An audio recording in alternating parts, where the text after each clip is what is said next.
তিনি যখন রোদের মাঝে খোলা আকাশের নিচে হাঁটতেন, সাহাবারা তাকিয়ে দেখতেন আমরা ভীত সন্ত্রস্ত, আমরা এই রোদের মাঝে বাইরে যেতে চাই না, যেখানে ধান দিলে খই হয়ে যাবে, চাল দিলে মুড়ি হয়ে যাবে। এই প্রচন্ড গরমের মাঝে তিনি হাঁটেন কেমনে?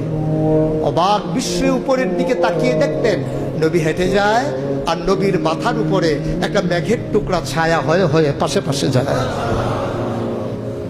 এবড়ো থেবড়ো পাথরগুলোর উপর দিয়ে আমার নবী যখন হাঁটতেন, পাথরের কোনা বের হওয়া পাথরে সবাই হাঁটতে ভয় পেতেন, অথচ নবী সেই এবড়ো থেবড়ো পাথরের উপর দিয়ে হেঁটে যেতেন।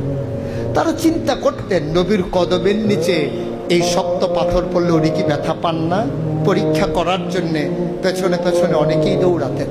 দৌড়ে দৌড়ে নবীর কদম মুবারকের নিচে যে পাথর পড়ে গিয়েছিল ওরা হাতে তুলে দেখতেন নবীর কদমের সম্মানে শক্ত পাথর তুলার মতো নরম হয়ে গেছে।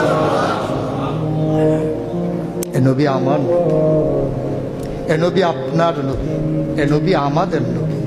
আমরা প্রাউড ফিল করি।